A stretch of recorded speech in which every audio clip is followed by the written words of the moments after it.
So guys, ayan, nakahapbat na po tayo, no? Hapbat na at hindi ko hunugasan yung buhok ko kasi naligo na po ako kagabi.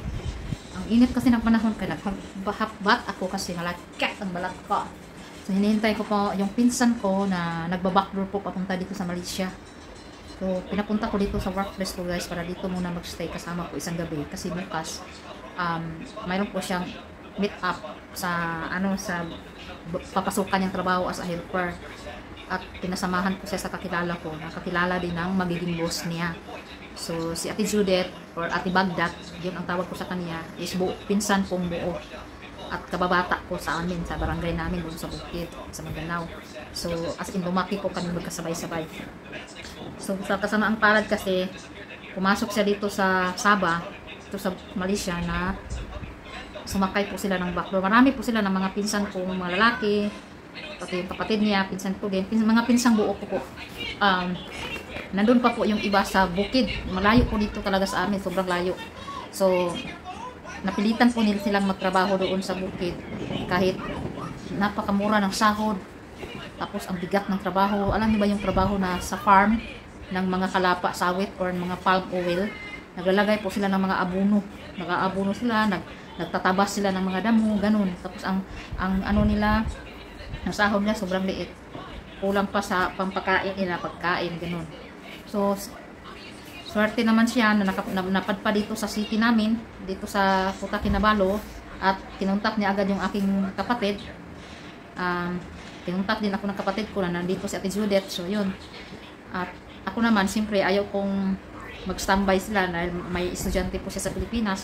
Ayaw kong mag-worried siya masyado. Nag-alala po ako sa kanila kasi guys, hindi ko man sila matiis oy. Tumutulong nga ako sa mga ibang tao na hindi ko kadugo. Yun pa na pinsang buo ko, kababata ko, close friend ko, kapitbahay ko mismo. Lumaki kaming magkasabay. Pareho kami ng apelyido. Kaya ayun, pinagpuyatan ko talaga ang pagkontak, paghahanap ng employer para sa kanya. So sana bukas, Monday, diretso na po siya sa pagpasok doon sa trabahoan niya. Kasi hindi ko siya pwedeng magstay muna doon sa bahay kasi wala ako doon. Mag-aama ko lang nandun sa bahay. Iba kasi yung baguhan ka lang nakarating dito kaysa alam mo nang magsalita ng lengguwahe dito. Iba kasi So, baka mawalan siya ng kumpiyansa. Mahirapan siya magpag-communicate. So, pinakausap ko yung boss ko nga kung pwede, dito lang muna siya for one day. So, pumayag naman. Sabi ko, bukas madam, aalis din siya madam. Para naman magkita kami kasi hindi pa kami nagkita since last year. Kasi umuwi ako nung last year. Kasama ko po yung pinsan ko. Nagpunta kami sa kasal ng aking bunsong kapatid. So, yun. Nandito yung pinsan ko guys. So, sana swertehin siya. Okay lang magpasok siya doon as a helper. Sana pagtiyagaan niya. Sana makapasok talaga siya agad at magustuhan siya ng boss niya. Kasi mahirap po talaga maghanap ngayon dito ng trabaho guys. So, ako willing talaga akong tumutulong ng kahit sino, kahit hindi ko kilala. So, ano pa kaya yung pinsan ko talaga na kilalang kilala ko. Yun. So, masarap. Sobrang sarap sa pakiramdam. So, sobrang sarap sa pakiramdam na makatulong ka, lalo na kamag-anak mo. So, ngayon, how I wish na lahat sila, matulungan ko sila kung makapunta yung dito yung iba. Kasi delikado po talaga dito sa Malaysia kung alam nyo lang, pag wala kang saktong papel, wala kang saktong papilis, passport, valid visa, or kahit anong ano pa dyan, pag wala ka niyan, huhuliin ka talaga ng pulis dito pag matimpuhan ka. Kaya yun, papasalamat ako na mapasok ko agad yung pinsan ko doon as a helper para stay at home lang siya magtrabaho at kumikita at the same time. So kahit medyo hindi pa naman malakalakihan yung sahod niya, ang importante po ay may trabaho po siya at makapadala po siya ng pera doon sa kanyang mga anak na nag-aral dalawa. So I'm so happy talaga, ang sarap sa dibdib. Ngayon guys, excited ako. Kinuha pa po siya ng kapatid ko, sinundo po siya kung saan siya ngayon. Kasi nandun po siya sa probinsya, sinundo ng kapatid ko. Yung kapatid ko, nagdadrive man siya. So, stay in kasi ako dito, nandito nga si Gabin. So, mahirap. So, okay lang yan. Laban pa rin. So, ako naman ngayon, I'm so worried na naman sa kapatid ko. Sana lahat sila matulungan ko ba? Kasi, ang panahon ngayon, iba Hindi pwedeng maghingi-hingi na lang sila palagi sa akin kasi may pamilya din ako binubuhay. May mga anak din akong sinusuportahan. So, how I wish na makapagtrabaho sila dito na safety, kahit helper. So, pag makapasok yung pinsan ko guys, siguro sa sahod muna siya for the beginning, mga 18,000 peso, 18 to 20,000 peso, depende sa rate Pero okay na yun. Basta importante, libre na siya sa food, libre na siya sa tirahan. Kaysa magre-rent pa siya. Wala pa kasi siyang saktong papilis. Ganun talaga pag helper dito, mura. Yung karamihan nga, 10,000 peso lang ang sahod. Pag wala kang saktong document. Kahit may sakto kang document, pag magka-matimingan mo na, yun lang ang kaya ng employer mo. Tapos kailangan mo ng pera, papilitan ka pumapasok sa maliit na sweldo. Pero pag sakali 1,500 above, ayun talaga ang entrance ng mga helper, yung talaga ang sahod 1,500 ringgit. Tapos pag increase na nila agad yun, depende sa performance mo kung magustuhan ka. Tayong mga nangangailangan, wala naman tayong ibang puhunan guys, kung hindi pasensya, hard work, skills, yun at pakikisama po sa ating mga employer, yun lang naman. Bawal tamad-tamad. Okay lang mag-upo-upo ka, kagaya ko ito mag-upo-upo ko kasi wala na po akong trabaho. So yes guys, balikan ko kayo mamaya pag nandito na yung pinsan ko. Excited na po ako. Hi guys! Bahala kalimuot kay nagdagway. Maraming panahon anay. Rubras na ngaliking yuta. Backlight sa may paingon sa kanara.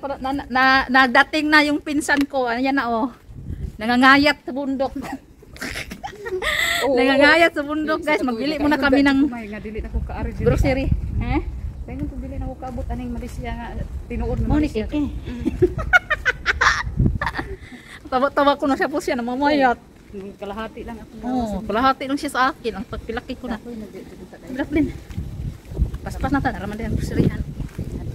Ayun. Yun na nga guys, sa awa ng Diyos, nakarating siya dito kahit wala siyang tsak. Walang saktong document. Pero at least, nandito na siya. Mapapasok na siya ng trabaho. Baho, baho ang basurahan. Bago lang ako naghakbat, kaya pating alimuta. Hi guys. Grabe ka-init. So, balikan lang namin. Ay, nagulol na. Balikan lang muna ako guys. Bisaya na nagutani. Palisod-lisod lagi ng Tagalog ba? Oh. So, bali ati ko siya guys. Tagalog. Ingon ako Bisaya niya. Tagalog. Irambol na lang na. Malayo, English, Tagalog. Ako, magsagol-sagol naman ako ng bahay dari. Bali ati ko siya guys. Wag na kayo magtanong kung ilang taon. Basta. Basta. So, bili muna kami ng grocery. Mga hygiene. Dito lang sa labasan. Mabilis lang din kami. Babalik din kami agad kasi iniwan namin si Gavin. Magbantay kay Lulo. Siya muna doon. Ay, buti nang maiwan yan. Sabi ka, upuat ko. May coffee vlog yan. Vloggeries.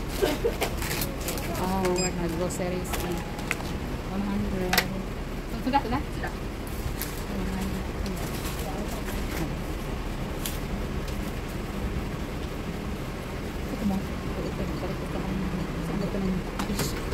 Mais niya.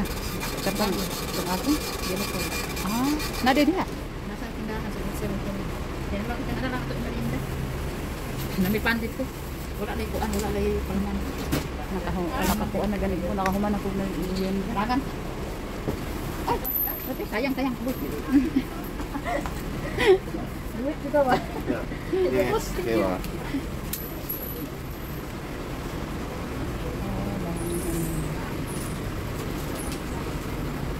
Ya, sige. Matay nagbitbit. Ha? Sorry, plastic. Wala plastic. Kaya lupa, haling ko pala. Pas ay bersandit ya dah. Wala ko bulsa. Tigang ko. Kaya na. Mo ni ang kuandre ang sentro sa diri nga subdivision. Mo ni siya sa 300 sa kanang subdivision. Diri ko magpalitan kung nakoy paliton. So ayan na guys, murami dangaw kala kaulanon dagan tate. Ayan na guys, murami dangawat guys. Tanawa lang ng duha guys. Oh, sa kawata. Mura man big nangawat. Guys, wala kasing plastic. Nakalimutan ko kasi nga Saturday, Sunday, Monday, wala palang plastic. Oo. Kaya mukha kaming magnanakaw dito. Tingnan nyo baka may malaglag ha. Ayan yung mga binibili namin. Oh, ito ha. Baka curious kayo. Itong mga binitbit namin, hindi namin ninakaw ha. Ano to guys, binili namin. Walang plastic nga lang. So, ganito lang kadami guys, no? Ang nabayaran namin is nasa 1,400 pesos. Around like that, no? O, ganon. So, ewan ko lang sa Pilipinas kasi never ko nag-grocery doon. Ako nag-uli ko. No? Maura gyapon? Maura Japon. O, maulang kwintahan pero maliit lang talaga ang pera dito. 3 digit doon. 1,000 dito, hundreds. Ganon. So, balik na kami. Maglakad na mga guys, pauli guys. Kaya maraming kawatan. Ano, nag-ulan pa dyan. Nga init kayo. Baho pa kayo. Baho kayo masura guys. Bang patay. Ayan, balikan namin kayo mamaya para pakita namin sa inyo kung ano mo yung nabili namin, no? Kasi mukha kaming magnanakaw nito eh.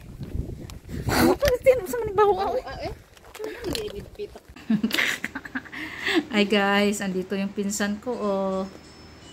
Oh, na siya magchika rami diri guys. Kay ugma, duty na di siya sa yung permerong amo. So, diri siya natulog sa akong trabahoan. Si Gabin, uli na unya. Kay kuwaon na si siyang daddy kay na-klase. So, mga didi mong food karong gabi na, oh, dahang nagsudan. Pabugnaw sa namo guys, kay init kaayo. Si Gavin, or si, ay, adik sa cellphone. Or, diyan ang aming higdaanan. Si Lolo, naligo pa. Oh, shout out sa mga kuan. Shout out. Shout out everyone! Shout out to Gavin! Bye-bye na ha. Bye-bye grandpa na. Layas na si Gavin guys. Kasi may klase na siya bukas. Ay, you want to bring watermelon in the house? Maybe? I don't know. Padalhan na lang siguro na ako sila tino. No? Palihog ko kuha itong silupin be. Dito sa kilid-kilid. Kadaghan kani. Wait. Don't be hurry. Nakadaghan man yung watermelon.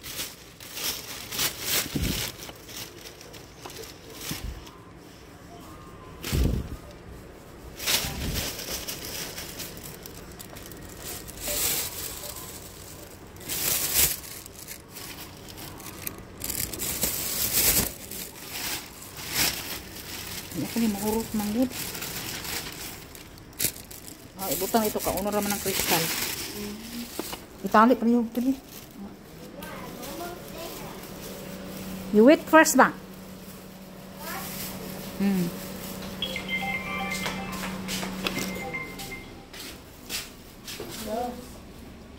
Nga. Bebe. Sirado sa ang screen tick. Ang tulog ang gamot.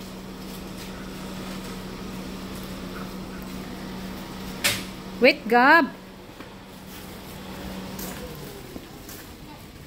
Ay, ang padlock di ay. Slowly. Dito na si Daddy.